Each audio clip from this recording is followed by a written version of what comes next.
กับผมเอก Exponential ครับคลิปนี้ผมจะมารีวิวหูฟังจากฝั่งญี่ปุ่นนะครับแบรนด์ที่ชื่อว่า Technic ครับผมก็ถ้าใครเคยดูผมรีวิวตัวหูฟัง Audio Technica เป็นแบรนด์ญี่ปุ่นเหมือนกันตัว TWX9 เนี่ยหลังจากผมรีวิวเสร็จปุ๊บเนี่ยมันกลายเป็นหูฟังตัวโปรดตัวใหม่ของผมไปเลยผมก็ยังติดใจอยู่กับฝั่งญี่ปุ่นครับวันนี้ก็เลยจะมารีวิวหูฟังจากแบรนด์ Technic ครับผมแบรนด์ Technic เนี่ยถ้าใครยังไม่รู้จักเนี่ยมันคือแบรนด์หูฟังของค่ายใหญ่ก็คือ Panasonic นะครับเขาจะมีหูฟังอยู่3รุ่นด้วยกันก็รุ่นเริ่มต้นก็คือ AC 40แล้วก็รุ่นกลางก็คือ AC 60ออกมาแล้ว2รุ่น Gen 1แล้วก็รุ่น Gen 2ซึ่งเขาจะเรียกว่า AC 60 M2 นะครับซึ่งเพิ่งออกเหมือนกันแล้วก็รุ่นแฟลกชิพหรือว่ารุ่นตัวท็อปเนี่ยก็คือ AC 80ก็เพิ่งออกเหมือนกันวันนี้ผมจะมารีวิว2ตัวก็คือตัว AC 60 M2 แล้วก็ตัว AC 80ครับผมตัว M2 เนี่ย AC 60 M2 เนี่ยราคา 9,000 บาทครับส่วนตัว AC 80เนี่ยราคา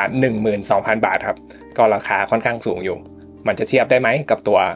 TWX9 ของผมแล้วจำเป็นต้องซื้อตัว AC 80มันต่างกับ AC 60 M2 ยังไงบ้างเดี๋ยววันนี้ผมมารีวิวจัดเต็มครับผมก็มาดูหน้าตาแล้วก็ฟอร์มแฟกเตอร์หน่อยครับตัวหูฟังเนี่ย AC 80กับตัว AC 60 M2 เนี่ยซึ่งหลังจากนี้ผมจะเรียกAC 60ธรรมดาแล้วกันนะครับผมจะได้ไม่ต้องพูดยาวก็ด้านนอกเนี่ยกล่องก็จะเหมือนหูฟัง Truly Wireless ทั่วไปก็ตัว AC 80เนี่ยตัวอักษรด้านบนเนี่ยจะเป็นเทคนิคจะเป็นตัวสีทองส่วนถ้า AC 60เนี่ยจะเป็นสีเงินนะครับวัสดุเนี่ยก็เป็นพลาสติกแข็งด้านตัว AC 80เนี่ยจะดูพรีเมียมหน่อยด้านบนดูแบบเป็นเงาหน่อยตัวกรอบเนี่ย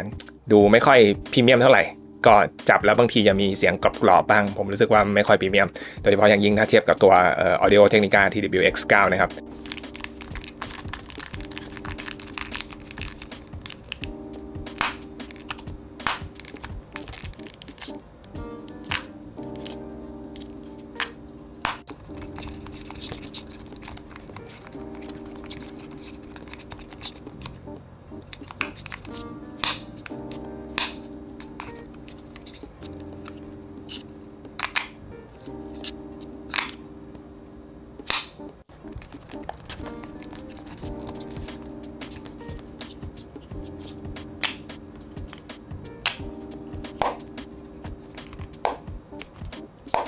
กล่องตัว AC 80เนี่ยจะใหญ่กว่านิดนึงข้างนอกก็จะไม่มีปุ่มอะไรเลยนอกจากตัวพอร์ตไฟชาร์จตัว USB-C นะครับไวเลสชาร์จได้แล้วก็เป็น IPX4 กันน้ำได้นิดหน่อยอย่าไปจุ่มน้ำอย่าโดนน้ำตรงๆนะครับก็คล้ายๆกันมากทั้ง2ตัวเอาหูมาดูบ้างหูเนี่ยตัว AC 80จะเล็กกว่าหน่อยนึงตัวอักษรเป็นสีทองเหมือนกันจะดูสวยกว่าตรงที่ร่องไมค์ก็เป็นสีทองเหมือนกันอันนี้ผมค่อนข้างชอบดีไซน์เนี่ยใส่ฟิตกับหูได้ดีกว่าสบายกว่าตรงมันจะมีตรงนูนๆเนี่ยเข้ากับตรงช่องหูมากน้ำหนักหูของตัว AC 80เนี่ยจะหนักกว่านิดหน่อยนิดเดียวไม่รู้สึกเลยเวลาใส่เนี่ยจุกเนี่ยมีให้ค่อนข้างเยอะทั้ง2ตัวให้จุกมาเหมือนกันเป๊ะเลยก็คือมี7คู่คือกลัวไม่ฟิตก็จะมีจุกXL L M S1 S2 XS1 XS2 ก็ให้จุกมาที่มันมีความใหญ่ที่ต่างกันแล้วก็มีความยาวที่ต่างกันด้วยส่วนตัวผมเนี่ยผมใส่ไซส์ M แบบมาตรฐานเนี่ยนะครับตัว AC60 เนี่ยตัวไดเวอร์เนี่ยหรือตัวลำโพงเนี่ยจะเป็น8มิลลิเมตรส่วน AC80 เนี่ยจะเป็น10มิลลิเมตรก็ใหญ่กว่าเสียงเพจก็น่าจะดีกว่าเดี๋ยวไปว่ากันเรื่องเสียงอีกทีนึงนะครับตัวโคเด็กที่ซัพพอร์ตเนี่ยก็คือตัว SBC แล้วก็ตัว AAC แต่ก็ซัพพอร์ตแบบ High Resolution ด้วยทั้ง2ตัวเลยก็คือ LDAC สามารถใช้ LDAC ได้แต่ LDAC เนี่ยเขาต้องใช้กับพวก Android นะครับใช้กับ iPhone เนี่ยไม่ได้ทั้ง2ตัวเนี่ยสามารถต่อแบบ Standby ได้ทั้งหมด3 device นะครับก็คือ3อุปกรณ์เนี่ยพร้อมๆกันแต่คือต้องเล่นทีละอุปกรณ์นะครับก็เยอะสุดละตั้งแต่ผมเคยเห็นมามี NC ไว้ตัดเสียงรบกวนมีไมค์ที่เป็นแบบเมมครับ8ตัวไว้ตัดเสียงรบกวนตอนคุยโทรศัพท์นะครับตัวนี้ไม่มีเกมโหมดแต่ว่ามีอะไรที่ชื่อว่า Suppress Sound Delay ซึ่งจะใช้ได้มากน้อยแค่ไหนเดี๋ยวมารอดูผมจัดเต็มนะครับคอนโทรลเนี่ยโดยใช้ปุ่มสัมผัสตรงแป้นนะครับใช้งานแบบ2หูได้แล้วก็จะแยกใช้งานหูเดียวก็ได้เหมือนกันการใช้งานนะครับก็จะแพร์เนี่ยก็เอาหูออกจากกล่องเสร็จแล้วก็แตะที่หูทั้ง2ข้างค้างไว้แป๊บหนึ่งเสร็จแล้วมันจะขึ้น pairing เสร็จแล้วก็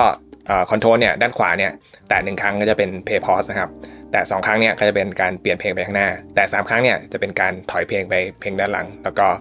กดค้างไว้เป็นการเปลี่ยนโหมดนะครับ ANC ก็คือมี ANC มี Ambient แล้วก็มีปิดด้านซ้ายเนี่ยแต่1ครั้งก็เป็น play pause เหมือนกันแต่2ครั้งเนี่ยจะเป็นการลดเสียงแล้วก็แต่3ครั้งเนี่ยเป็นการเพิ่มเสียงแต่ค้างไว้เป็นการ เรียก Assistant นะครับแล้วก็ตัวนี้ปุ่มทั้งหมดเนี่ยสามารถคัสตอมไมซ์ในแอปได้หมดเลยครับแล้วก็ตัวแอปเนี่ยก็ยังสามารถที่จะปรับอื่นๆได้เยอะแยะมากมายมีอะไรที่ไม่เคยเห็นจากที่อื่นด้วยซ้ำก็อย่างตัว ANC เนี่ยสามารถที่จะเปิดได้แล้วก็สามารถปรับระดับได้ด้วยจาก 1% ถึง 100% เลยปรับความแรงของ ANC แล้วก็ตัว Ambient เนี่ยมีอยู่2โหมดก็คือ Transparency แล้วก็ Attention ต่างกันยังไงเดี๋ยวผมมาอธิบายให้ฟังอีกทีแล้วก็ตัว EQ เนี่ยก็เลือกจาก preset ได้เลยหรือว่าจะคัสตอมได้เลือกได้จาก frequency แบบ5แบนด์เลยแล้วก็มีฟังก์ชัน Find My Voice ซึ่งอันนี้ไม่เคยเห็นจากที่อื่นเหมือนกันก็คือสามารถที่จะฟังเสียงตัวเองเนี่ยผ่านไมโครโฟนของหูฟังตัวเนี้ยว่าเสียงตัวเองชัดเจนไหมตัดน้อยได้ดีแค่ไหนอะไรเงี้ยเพราะบางทีเนี่ยเวลาเราคุยโทรศัพท์เนี่ยเราไม่ได้ยินเสียงตัวเองใช่ไหมครับฟังตรงข้ามได้ยินแต่เราก็ไม่รู้ว่าเขาได้ยินเราชัดหรือเปล่าตัวนี้ทำให้เราได้ยินเสียงตัวเองได้ซึ่งเจ๋งมากแล้วก็สามารถปรับระดับการตัดเสียงเวลาเราคุยโทรศัพท์เนี่ยตัดเสียงน้อยรอบตัวเราเนี่ยได้2โหมดหนึ่งคือ normal ตัดนิดหน่อยอะไรเงี้ยธรรมดาแล้วก็โหมด strong ตัดเยอะแล้วก็สามารถที่จะปรับ voice prompt ได้ด้วย voice prompt ก็คือเสียงอธิบายที่อยู่ในหูเวลาเรากดเปลี่ยนโหมดทั้งหลายหรืออะไรพวกเนี้ยสามารถเปลี่ยนภาษาได้ซึ่ง default ก็จะเป็นภาษาอังกฤษอะไรเงี้ยมันไม่มีภาษาไทยนะครับแต่ผมแนะนำให้ลองปรับเป็นภาษาญี่ปุ่นครับผมว่าเสียงดีน่าฟังกว่าภาษาอังกฤษเยอะ Connected Ambient sound off Noise cancelling 接続しましたアンビエントオフノイズキャンセリングนอกจากนั้นก็สามารถปรับระดับเสียงของ voice prompt ได้ด้วยเคยได้ยินหูฟังที่บางทีเสียงอธิบายเสียงพูดเวลาเราปรับอะไรเงี้ยมันเสียงดังเกินไปไหมตัวนี้สามารถปรับระดับเสียงของ voice prompt ได้ด้วยแล้วก็สามารถที่จะเปลี่ยนเป็น LDAC ได้ด้วยสำหรับเครื่องที่ต่อกับ Android แล้วก็สามารถที่จะต่อกับmulti device ก็คืออย่าง standard ที่ผมบอกเนี่ย3เครื่องมารีวิวเรื่องเสียงกันบ้างก็เอาตัวแรกเลยก็คือตัว AC60 เนี่ยตัว Gen 2เนี่ยเสียงเป็นไงบ้างก็คือโดยรวมคือเสียงดีเลยฟังปุ๊บก็คือเสียงดีว้าวออกครบทุกอย่างเสียงกลางออกเสียงเบสออกเสียงแหลมออกโดยเฉพาะเสียงเบสเยอะมากเบสค่อนข้างเต็มไม่บวมนะแต่เบสเยอะแล้วก็มิติเนี่ยsound stage เนี่ยค่อนข้างจะผมว่าออกไปกลางๆออกไปทางแคบไม่กว้างก็โดยรวมเสียงดีพอผมจะเทียบกับตัว AC80 เนี่ยตอนนั้นผมจะซื้อเนี่ยมันขาดตลาดผมก็เลยต้องไปยืมคุณหยางครับผมก็ขอบคุณคุณหยางมานะที่นี่ด้วยก็คุณหยางมีหูฟังเยอะมากก็ตัวนี้ผมยืมมาเสียงเป็นยังไงเอามารีวิวแล้วเนี่ยเสียงคือผมว่าดีกว่าตัว AC60 คือตอนฟัง AC60 เนี่ยไดเวอร์มัน8 mm แล้วผมเห็นสเปคแล้วว่าตัว AC80 เนี่ยไดเวอร์มันใหญ่กว่าเป็น10 mm ผมก็ว่าน่าจะต้องแบบเบสเยอะกว่าอีกซึ่งก็ไม่น่าจะดีกับผมว่าเบสเยอะไปตัว AC60 เนี่ยก็ปรากฏว่าไม่ใช่เสียงกับเสียงเบสบาลานซ์เสียงเบสน้อยลงแต่เหมือนเสียงแบบลึกขึ้นอะไรประมาณนั้นแล้วก็ที่สังเกตได้เห็นชัดเลยก็คือมิติเสียงกว้างกว่ามากๆมิติเสียงเนี่ยกว้างกว่าตัว AC60 มากๆถ้าเทียบเสียงเนี่ยผมว่าสำหรับผมเนี่ยผมชอบเวทีเสียง sound stage เนี่ยที่กว้างซึ่งตัว AC80 เนี่ยสำหรับผมดีกว่าตัว AC60 ค่อนข้างเยอะด้วยมิติเสียงแล้วก็เสียงเบสที่บาลานซ์เสียงออกครบทุกอย่างเหมือนกันและเสียงดีมากๆด้วยแล้วถ้าเทียบตัว AC80 กับตัว TWX9 เนี่ยเป็นยังไงมั่งสำหรับผมเนี่ย TWX9 เนี่ยก็ยังเสียงดีกว่าเพราะว่าผมว่า TWX9 เนี่ยมิติเสียง sound stage เนี่ยกว้างกว่ายังกว้างกว่าอยู่นิดนึงแล้วก็เสียงกุ้งกิ้งเนี่ยเสียงแหลมๆที่ปลายๆเนี่ยก็ออกชัดกว่าเสียงเบสเยอะกว่าซึ่งผมเป็นคนชอบลักษณะแบบนี้เสียงกลางเสียงร้องอะไรเงี้ยไม่เท่าตัว AC80 ก็เป็นลักษณะเสียงแบบนี้ก็ตอนนี้มันไม่ใช่ว่าหูฟังตัวไหนเสียงดีกว่ากันละมันกลายเป็นว่าเราชอบเสียงแบบไหนมากกว่าก็คือหูฟังทั้ง2ตัวเนี่ยทั้ง TWX9 ทั้งตัว AC80 เนี่ยจริงๆเนี่ยมันตัดสินยากว่าตัวไหนดีกว่ากันมันขึ้นอยู่ว่าคุณชอบเสียงแบบไหนมากกว่ากันสำหรับผมเนี่ยคือ TWX9 เนี่ยก็ยังดีกว่าเพราะว่าผมชอบฟังเพลงอย่างพวกร็อกชอบฟังเพลงพวกป๊อปอะไรเงี้ยที่เบสเยอะกว่ามิติกว้างกว่าแล้วก็เน้นเสียงกุ้งกิ้งอะไรมากกว่าอะไรเงี้ยแต่ถ้าคุณเน้นฟังแบบพวกเสียงร้องเสียงแจ๊สอะไรเงี้ยที่มีเสียงกลางเยอะๆอะไรเงี้ยตัว AC80 เนี่ยโหชัดเจนมากเสียงร้องชัดเจนมากก็ลองไปฟังตัวอย่างเสียงที่ผมอัดมาให้ฟังนะครับว่าคุณเห็นด้วยกับผมไหม Wake me, it's way too early, but I don't care. You're not faking, your head so curly. Kiss in my face, you're amazing. You swear too often, give me that look. Now I'm dead, put me in a coffin. Now you keep me up at night. La-di-da-di-da-di, watching movies black and white. La-di-da-di-da-di, when I see you overjoyed. I'm your Paris, you're my Helen, yeah we safe in Troy. La-di-da-di-da-di. It's only worth it if you work for it. I won't stop till they hear me now. I won't stop till I wear the crown. I swear to God they gon' let me down. I always fought just to win the crown. I'm pissed off at these fucking clowns. We're on top, they deserve an ounce. It's only worth it if you work for it. It's only worth it if you work for it. I won't stop till they hear me now.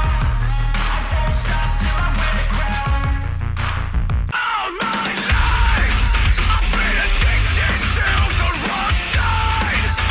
Every road I took, I despise. I won't lie. There's no exception here at this time.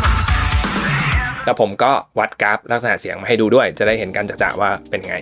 ก็ตัวกราฟลักษณะเสียงเนี่ยก็ตัวสังเกตเนี่ยตัว AC80 เนี่ยซึ่งคือกราฟสีแดงนะครับแล้วก็ตัว AC60 ซึ่งเป็นกราฟสีเขียวเข้มๆตัวนี้นะครับมันคล้ายกันมากฝั่งนี้เนี่ยความถี่ต่ำหรือเสียงเบสนะครับแล้วก็ฝั่งนี้คือความถี่กลางนะครับหรือเสียงประมาณเสียงร้องอะไรเงี้ยอันนี้จะเป็นเสียงกุ้งกิ้งเสียงความถี่สูงนะครับก็คือเสียงเนี่ยตัวเบสเนี่ยค่อนข้างจะเยอะเน้นเสียงเบสแต่ตัว AC60 เนี่ยเยอะกว่าโดยเฉพาะเบสแบบต่ำๆตรงนี้เลยสังเกตไหมอย่างที่ผมบอกว่าคือตัว AC60 เนี่ยเบสเยอะกว่าตัว AC80 เนี่ยเสียงค่อนข้างพอดีเบสลดลงมาแต่ว่าก็ไม่ได้น้อยนะแต่ว่าผมว่าพอดีแล้วก็เน้นเสียงกลางตรงนี้คือประมาณเสียงร้องประมาณ 1K ถึง 2K เนี่ยก็เน้นเสียงกลางพอๆกันเลยแล้วก็เน้นเสียงแหลมซึ่งตัว AC80 เนี่ยเน้นเสียงแรงมากกว่าตัว AC60 อีกซึ่งเน้นเกือบทางย่านตรงนี้นะครับแต่ที่ไม่เห็นจากตัวกราฟตัวนี้ก็คือเรื่องมิติเสียงอย่างที่ผมบอกอีกทีหนึ่งตัว AC80 เนี่ยมิติเสียงกว้างกว่าดีกว่าตัว AC60 มากๆต่อไปผมเทียบตัว AC80 ซึ่งเป็นสีแดงนะครับเหมือนเมื่อกี้กับตัวAudio Technica TWX9 ซึ่งเป็นสีส้มตรงนี้ให้เห็นก็คล้ายๆกันอีกเน้นคล้ายๆกันอีกแต่ว่าตัว TWX9 เนี่ยจะเน้นเบสอยู่ย่านหนึ่งแทบจะย่านหนึ่งตรงนี้ประมาณ50ซึ่งตรงเนี้ยผมรู้สึกว่ามันเยอะกว่าตัวAC80 ซึ่งเป็นเบสด้านต่ำแต่ว่าไม่ได้เน้นมากแล้วก็เน้นเสียงตรงนี้เน้นเสียงร้องมากกว่าแล้วก็เน้นเสียงแหลมตรงนี้ปลายกุ้งกิ้งจริงๆน้อยกว่าตัว AC80 นะครับนอกจากตัวหูฟังเองเนี่ยที่ทำให้เสียงต่างกันแล้วเนี่ยเคยลองไหมหรือเคยสงสัยไหมว่าถ้าเราเปลี่ยนจุกหูฟังเนี่ยเสียงมันจะเปลี่ยนไปเยอะมากน้อยแค่ไหน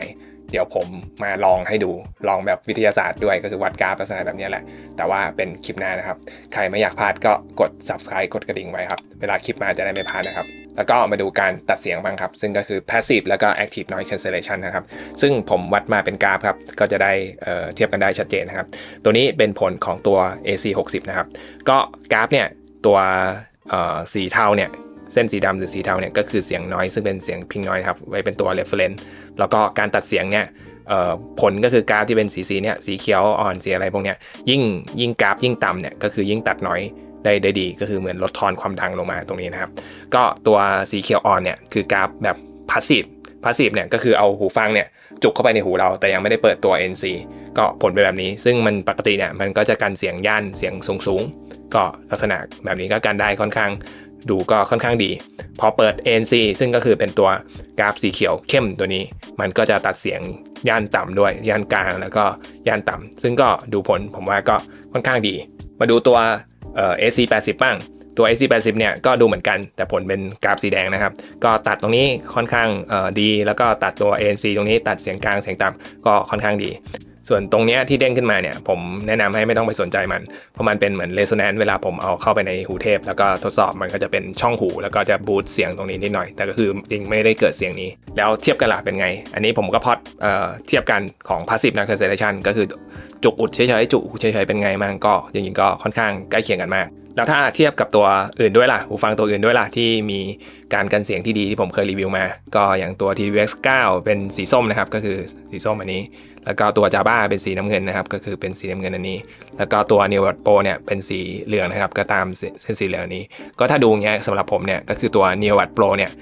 การเสียงได้ดีที่สุดก็คือต่ำสุดเนาะแล้วก็รองลงมาก็คือตัว TWX9 การเสียงแบบพาสซีฟของตัว AC80 เนี่ยยังไม่ค่อยดีเท่าไหร่ก็อยู่กลางๆอยู่ตรงนี้ครับจะบอกไว้ก่อนว่ากราฟนี้มันเป็นกราฟแบบdB เป็นเดซิเบลนะครับอันความต่างของตรงเนี้ยเวลามันอยู่ต่ำๆแล้วเนี่ยจะเห็นว่ามันต่างกันจริงๆเนี่ยมันต่างกันไม่มากแต่ความต่างที่มันอยู่ข้างบนเนี่ยที่มันต่างกันเนี่ยมันจะต่างกันมากกว่าก็จริงตรงนี้ก็แทบจะต่างกันไม่มากนะครับ แล้ว Active Noise Cancellation ล่ะเทียบกันเป็นยังไงมั่งก็พอเปิด Active Noise Cancellation ออกมาเนี่ยจริงๆทั้ง2ตัวเนี่ยก็ค่อนข้างใกล้เคียงกันมากมีตัวAC 60 ตรงเนี้ยเหมือนจะกันที่ความถี่ต่ำได้มากกว่านิดหน่อยแล้วก็เทียบตัวหูฟังตัวอื่นบ้างเป็นไงล่ะก็จะสังเกตว่าตัว Jabra 9 สีน้ำเงินเนี่ยก็จะกันได้ไม่ดีเท่ากับตัวอื่นก็คือการเสียงต่ำเนี่ยโดยเฉพาะเสียงย่านเนี่ยได้ไม่ดีครับกับตัวอื่นแล้วก็แต่ว่าเสียงย่านเนี่ยตัว Jabra เนี่ยกันได้มากกว่าเสียงย่านกลางกับย่านแหลมเนี่ยสามารถที่จะกันได้ดีกว่าตัวอื่นเพราะว่ากราฟมันต่ำกว่าใช่ไหมครับส่วนตรงนี้เนี่ยผมว่าตัวโดยรวมเนี่ยคือจริงๆตัว AC 80เนี่ยกับ AC 60เนี่ยทำได้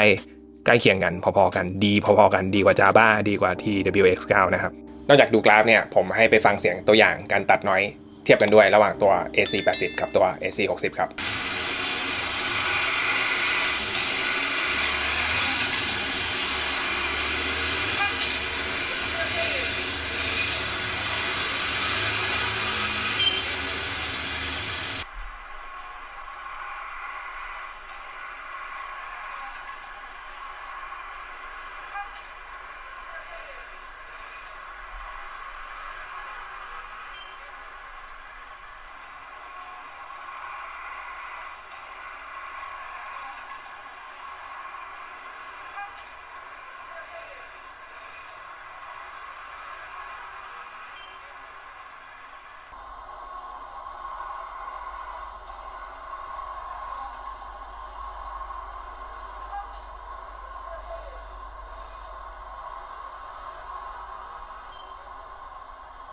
มาดูเรื่อง Ambient Mode กันบ้าง Ambient Mode ปกติมันก็คือการที่เราใส่หูฟังแล้วได้ยินเสียงรอบนอกเนี่ยเหมือนไม่ได้ใส่หูฟังนะครับแต่ว่าของเทคนิคเนี่ยมันจะมี Ambient แบบ2ตัว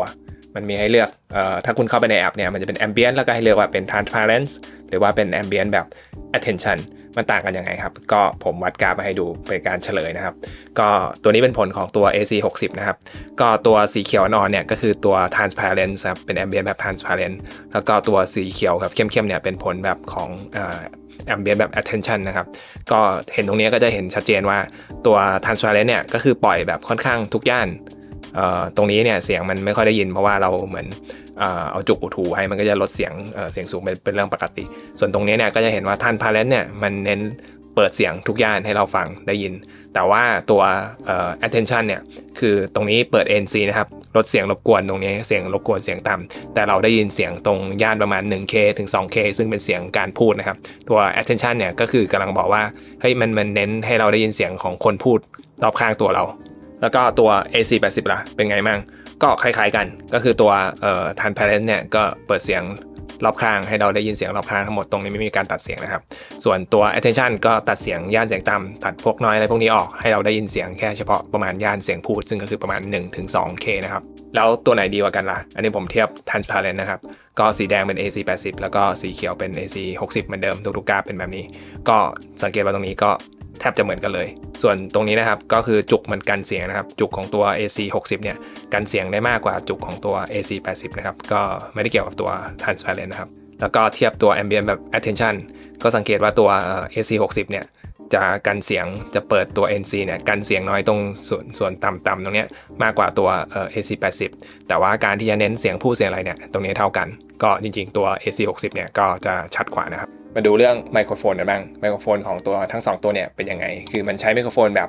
เมมนะครับแล้วก็มีไมโครโฟนทั้งหมดเนี่ย8ตัวเลยมันตัดเสียงเป็นไงไปลองฟังเสียงตัวอย่างนะครับครับสวัสดีครับผมเอก Exponential ครับกำลังทดสอบไมโครโฟนจากหูฟังเทคนิคครับตัว AC 60ครับ Gen 2 รุ่น M2 นะครับตอนนี้ผมอยู่อินดอร์ครับในคอนโดครับก็จะไม่มี noise ไม่มีเสียงรบกวนให้ตัดมากมายครับเสียงผมเต็มอิ่มไหมครับเนื้อเสียงผมเป็นยังไงบ้างครับเสียงผมแห้งไหมครับผมเอก Exponential ครับนับ1 2 3 4ครับนับ1 2 3 4ครับครับผมเอก Exponential ครับกำลังทดสอบไมโครโฟนจากหูฟังเทคนิคครับ AC 80ครับเสียงผมเป็นยังไงบ้างครับตอนนี้ผมอยู่อินดอร์ครับในคอนโดผมครับก็จะเป็นที่เงียบๆไม่มีน้อยให้ตัดมากมายนะครับเสียงผมเป็นยังไงเนื้อเสียงผมเป็นยังไงบ้างครับโดนตัดเข้าไปในเนื้อเสียงครับเสียงแห้งไหมครับผมเอก Exponential ครับนับ1 2 3 4นับ1 2 3 4ครับเอก Exponential ครับครับผมเอก Exponential ครับกำลังทดสอบไมโครโฟนจากหูฟัง Edifier Neobud Pro นะครับตัวนี้ไว้ใช้เป็น reference นะครับเพราะว่าเป็นหูฟังที่มีไมโครโฟนค่อนข้างดีครับเนื้อเสียงจะเต็มอิ่มโดยเฉพาะเสียงในที่เงียบตอนนี้ผมอยู่ในอินดอร์นะครับก็จะไม่มีพ วก noise รอบตัวมาจำเป็นมาต้องตัดนะครับเนื้อเสียงผมเต็มอิ่มเนื้อเสียงผมเป็นยังไงบ้างครับตัวนี้เสียงเป็นยังไงบ้างครับนับ1 2 3 4นับ1 2 3 4ครับผมเอก exponential ครับผมเอก exponential ครับทดสอบไมโครโฟนจากคู่ฟัง Edifier Neobud Pro นะครับตอนนี้ผมอยู่นอนครับตัวนี้เป็น reference นะครับตัวนี้เสียงจะค่อนข้างเต็มอิ่มแต่ตัดเสียงนอกไม่ค่อยดีนะครับตอนนี้เสียงผมเป็นไงบ้างครับก็จะมีเสียงทราฟฟิกเสียงน้อยแล้วก็มีเสียงรถไฟฟ้านะครับเห็นไหมครับเสียงรถไฟฟ้าตัดเสียงผมเป็นยังไงบ้างครับตัดเสียงรถไฟฟ้าเป็นยังไงบ้างครับเสียงผมหายไปไหมครับเสียงรถไฟฟ้าเป็นยังไงบ้างครับครับ1 2 3 4ครับ1 2 3 4ครับรถไฟฟ้าไปดูนะครับครับผมเอก exponential ครับทดสอบมาจากคู่ฟังเทคนิคกับตัว AC 60รุ่น M2 นะครับเป็น Gen 2ตัวนี้ผมอยู่ outdoor นะครับตัวนี้ผมปรับตัวไมโครโฟนเป็นแบบ normal นะครับก็เขาบอกว่าจะตัดเสียงได้ไม่ดีเท่าไหร่แต่ว่าจะไม่กินเนื้อเสียงเข้าไปเป็นอย่างนั้นหรือเปล่าเสียงผมชัดเจนไหมเนื้อเสียงผมเป็นยังไงมั่งตัดเสียงท้องถนนเป็นยังไงมั่งเสียงรถเสียงถนนเสียงมอเตอร์ไซค์นะครับแล้วก็มีลมเอื่อยๆพัดมามั่งเข้าไมโครโฟนนะครับนับ1 2 3 4ครับผมเอก exponential ครับผมเอก exponential ครับตอนนี้ผมทดสอบเทคนิคตัว AC 60 M2 เนี่ยนะครับปรับเป็นแบบ strong ครับตัดเสียงเป็นแบบ strong มีรถไฟฟ้า2คันสวนกันเลยนะครับตอนนี้เสียงผมโดนตัดเข้าไปในเนื้อเสียงไหมเขาบอกว่าจะตัดเสียงรบกวนเนี่ยได้ดีขึ้นนะครับแต่ว่าจะตัดเข้าไปในเนื้อเสียงมากถ้าปรับเสียงตัดน้อยเป็นแบบ strong นะครับนับ1 2 3 4ครับ1 2 3 4ครับ AC 60รุ่น M2 นะครับตัดน้อยเป็นไงบ้างครับเสียงลมได้ไหมครับแล้วก็มีลมเอื่อยๆนะครับเสียงลมเข้าไหมครับผมเอก exponential ครับสวัสดีครับผมเอก exponential ครับกำลังทดสอบไมโครโฟนจากหูฟังเทคนิคครับตัว AC 80นะครับตอนนี้ผมปรับไมโครโฟนเป็นแบบลดน้อยแบบ normal นะครับเขาบอกว่าเสียงผมเนี่ยจะดีกว่าแต่อาจจะตัดน้อยได้ไม่เยอะมากเป็นอย่างนั้นจริงหรือเปล่าเสียงเป็นยังไงบ้างครับตอนนี้ผมทดสอบตั้งแต่ฟ้าสว่างยันฟ้ามืดเลยครับเสียงเป็นยังไงบ้างครับตอนนี้มีข้างนอกมีเสียงถนนนะครับมีเสียงมอเตอร์ไซค์มีเสียงรถยนต์ก็มีลมเอื่อยนะครับเสียงรบกวนเป็นยังไงบ้างครับตอนนี้ก็มีเสียงเครื่องบินด้วยครับนับ1 2 3 4แต่เสียงเครื่องบินเป็นไงบ้างครับเสียงแบบ normal ครับผมเอก exponential ครับทดสอบไมโครโฟนของตัวเทคนิคครับตัว AC 80นะครับตอนนี้ผมอยู่ข้างนอกครับปรับไมค์แบบ strong นะครับอยู่กับรถไฟฟ้าตัดเสียงเป็นไงบ้างครับปรับไมค์แบบ strong แล้วครับว่าจะตัดเสียงได้ดีขึ้นนะครับรถไฟฟ้าผ่านไปแล้วครับตัดลดเสียงรถไฟฟ้าได้ดีไหมครับแล้วก็ผมอยู่ท้องถนนครับถ่ายตั้งแต่สว่างยันมืดครับรอรถไฟฟ้าไปมามืดซะแล้วนะครับผมเสียงผมเป็นยังไงบ้างครับเขาบอกว่าปรับไมค์แบบนี้แบบ strong นะก็คือจะตัดเสียงรบกวนข้างนอกได้ดีขึ้นแต่ว่าเสียงอาจจะโดนเนื้อเสียงผมอาจจะโดนตัดไปมั่งเป็นยังไงบ้างครับนับ1 2 3 4อาจจะไม่เห็นหน้าผมนะครับนับ1 2 3 4ครับผมเอก exponential คนเดิมครับก็สำหรับผมเนี่ยในอินดอร์นะก็คือเสียงผมว่าก็ชัดเจนค่อนข้างดีฟังรู้เรื่องแน่นอนอยู่แล้วมันไม่ค่อยมีเสียงรบกวนอะไรแล้วก็แต่เสียงเนี่ยมันไม่ได้มีน้ำเสียงมากเสียงมันจะออกแห้งๆหน่อยโดยเฉพาะเทียบกับตัว Edifier Neobud Pro ซึ่งเป็นไมโครโฟนเป็นหูฟังที่มีไมโครโฟนเนี่ยที่น้ำเสียงเนี่ยค่อนข้างเต็มอิ่มก็จะได้ยินชัดเจนว่าตัว Edifier Neobud Pro เนี่ยน้ำเสียงเต็มอิ่มมันเป็นยังไงเมื่อเทียบกับตัวนี้ซึ่งมันจะแห้งทั้ง2ตัวนี้ก็จะแห้งส่วนเสียง outdoor เนี่ยเสียงที่อยู่ข้างนอกเนี่ยตัดเสียงรบกวนออกไปได้ดีมากๆได้ดีมากๆเลยเสียงรถเสียงถนนเสียงลมเสียง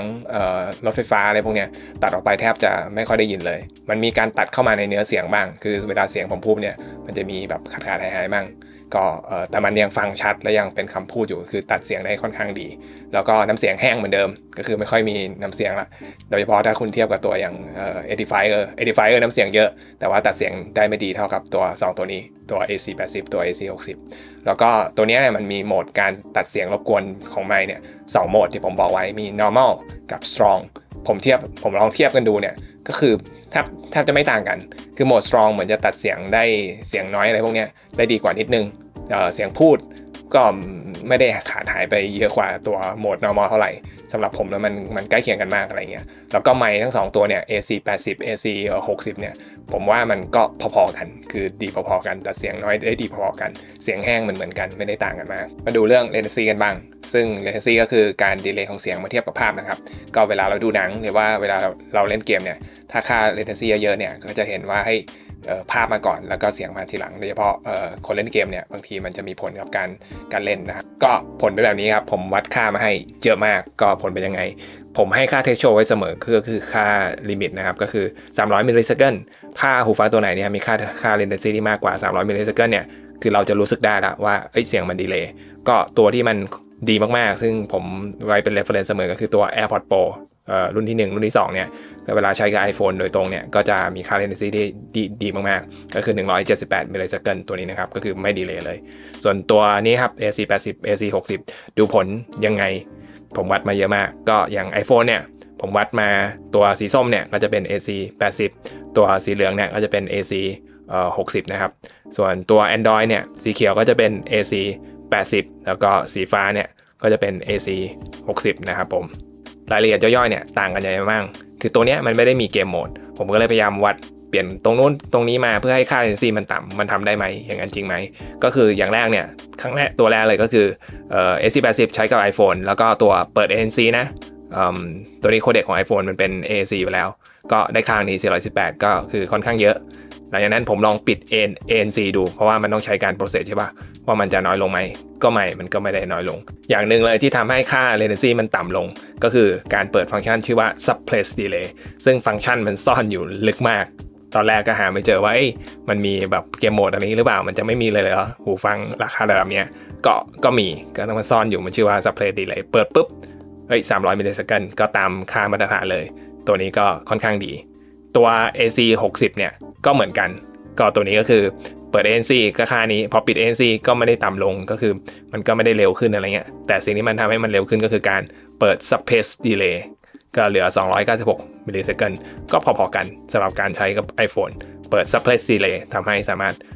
มี latency ที่ต่ำส่วน Android ก็คล้ายๆกันตัวนี้ก็คือเปิดANC นะครับแล้วก็เป็นโคเด็กแบบ AAC ตัวนี้ก็478ก็ค่อนข้างเยอะหลังจากนั้นเนี่ยผมสามารถที่จะเปลี่ยนโคเด็กเป็น SBC ได้ซึ่งมันจะทำให้ค่า latency ไวขึ้นโดยปกติแล้วเนี่ยก็ไวขึ้นจริงแต่ไวประมาณสัก40 มิลลิเซคันด์ก็โอเคแต่ก็ยังถือว่าเยอะอยู่หลังนั้นผมเปิดตัว suppress delay ในโคเด็ก AAC นะปรากฏว่ามันไม่ได้ช่วยในโคเด็ก AAC มันไม่ได้ช่วยก็ไม่ได้ต่างกันมากเลยเป็นอย่างเงี้ยทั้ง2ตัวทั้งตัว AC80 แล้วก็ตัว AC60 นะครับก็เป็นอย่างนี้ทั้ง2ตัวมันไม่ได้ช่วยแต่ผมไม่ได้วัดค่ามาอย่างหนึ่งก็คือเปิดโคเด็กเป็น SBC แล้วก็เปิด suppress delay ด้วยมันจะช่วยไหมตอนแรกผมคิดว่ามันก็ไม่น่าช่วยอะไรเงี้ยแต่หลังจากนั้นเนี่ยผมไปลองจริงๆการใช้งานจริงๆมันกลับช่วยเดี๋ยวไปดูกันแล้ว latency ในการใช้งานจริงเป็นยังไงล่ะผมก็เอาไปดู YouTube ไปดู Netflix แล้วก็ไปเล่นเกมก็ผลทั้ง2ตัวเนี่ยคล้ายๆกันแทบจะเหมือนกันเลยก็เอาอย่างแรกก่อนก็คือเล่นกับตัว iPhone ทั้ง AC60 ทั้ง AC80 เนี่ยไปดู YouTube กับดู Netflix เนี่ยไม่ดีเลย์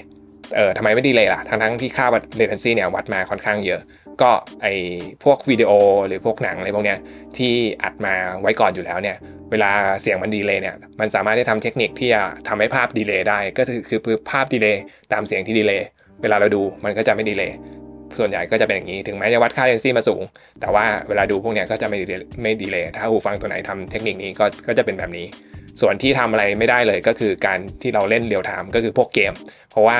มันไม่มีทางรู้ก่อนว่าอะไรจะเกิดขึ้นก่อนก็ไม่สามารถที่จะดีเลย์ภาพให้มันตรงกับเสียงได้ยิ่งดีเลย์ภาพไม่ตรงกับเสียงยิ่งเล่นไม่ได้อะไรเพราะมันเป็นการเล่นแบบเรียลไทม์ก็การเล่นเกมตัว PUBG ตัวเนี้ยก็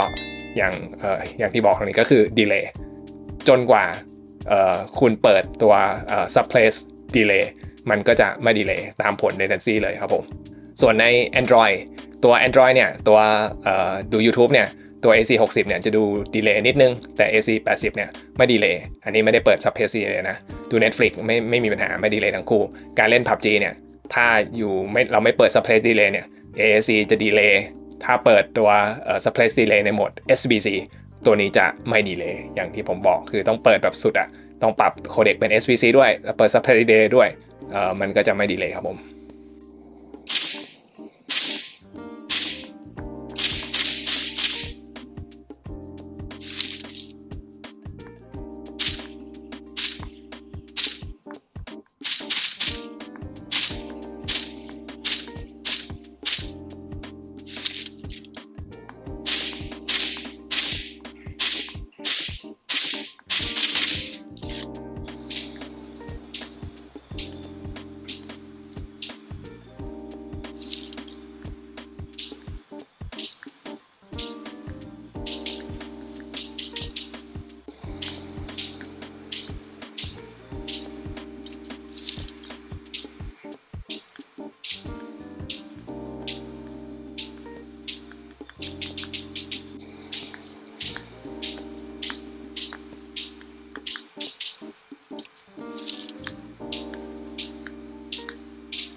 ประสบการณ์ใช้งานโดยรวมหูทั้ง2ตัวเนี้ยคอนเนคชันเนี่ยดีมากๆก็เอาหูจากกล่องปุ๊บเนี่ยไอ้มือถือที่เคยแพร์ไว้ปุ๊บมันก็จะต่อแบบค่อนข้างไวมากทั้ง2ตัวเลย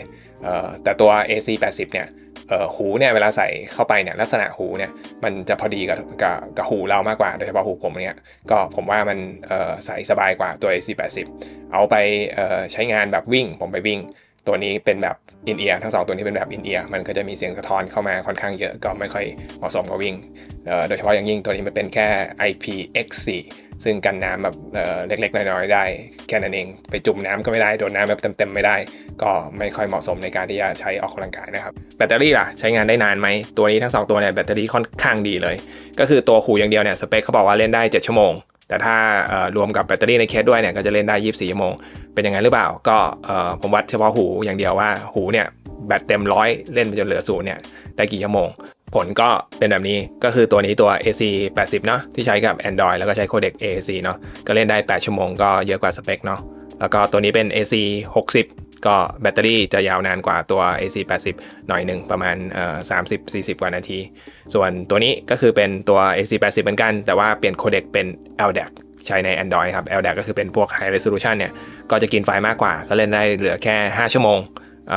แต่ว่าตัว AC60 ก็ยังเล่นได้นานกว่าตัว AC80 นะครับก็เป็น LDAC เหมือนกันใน Android ส่วนตัวนี้เนี่ยก็จะเป็นทั้ง2ตัวที่ใช้กับตัว iPhone ก็ใช้กับ iPhone เนี่ยAC80 ใช้ได้8ชั่วโมงส่วน AC60 ใช้ได้8ชั่วโมง20นาทีโดยรวมเนี่ยก็คือตัว AC60 เนี่ยแบตจะดีกว่าตัว AC80 อยู่ประมาณ 20-30 นาทีอะไรเงี้ยแล้วก็โดยรวมๆเนี่ยก็ใช้งานได้ประมาณ8ชั่วโมงซึ่งถือว่าเป็นหูฟังที่แบตที่ค่อนข้างอึดอยู่ได้8ชั่วโมงเทียบกับตัวแบตของตัว Audio Technica TWX9 เนี่ยซึ่งหูอย่างเดียวเนี่ยใช้ได้แค่6ชั่วโมงครึ่งเทียบกับ8ชั่วโมงเมื่อกี้แล้วถ้ารวมเคสไปด้วยก็ใช้ได้แค่18ชั่วโมงครึ่งเทียบกับ24ชั่วโมงของหูเทคนิคทั้ง2ตัวของเมื่อกี้ก็ถือว่าน้อยมากเวลาผมใช้ตัวหูเนี่ยตัวTWX9 เนี่ยผมสังเกตว่าผมต้องชาร์จตัวกล่องมันบ่อยๆชาร์จแบตค่อนข้างบ่อยเทียบกับตัวเทคนิคทั้ง2ตัวก็สรุปเลยครับตัว AC60 กับตัว AC80 เนี่ยผมว่าเหมือนกันมากๆต่างกัน2อย่างใหญ่ๆสำหรับผมเนี่ยก็คือเรื่องความใส่สบายหูตัว AC80 เนี่ยใส่สบายหูกว่าแล้วก็ตัว AC80 เนี่ยเสียงดีกว่าโดยเฉพาะมิติเสียงกว้างกว่าแล้วก็เบสน้อยลงแบบพอดีอะไรเงี้ยผมว่าเสียงเป็นหูฟังที่เสียงบาลานซ์และเสียงดีมากส่วนเทียบกับตัว Audio Technica TWX9 ที่ผมชอบเนี่ยผมก็ยังชอบตัว TWX9 มากกว่าเพราะว่าผมว่ามัน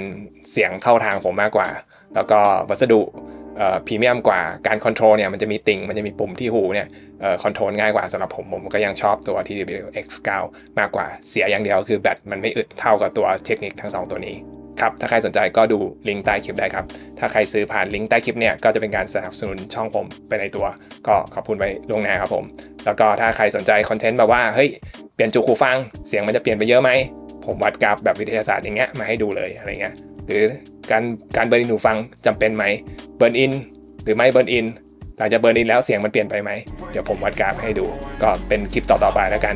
ไม่อยากพลาด Subscribe กดกระดิ่งนะครับผมเอก Exponential ครับ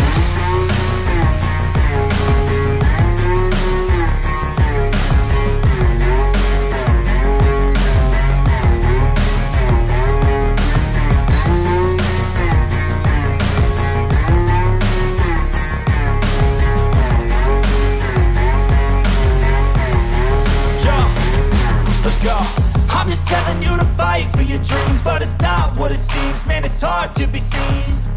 when everybody wants to be king. Yeah, they all wanna ring. Yeah, we all wanna be free. So show me what you got, what you bring, how you fight in the ring, how you take a fucking swing.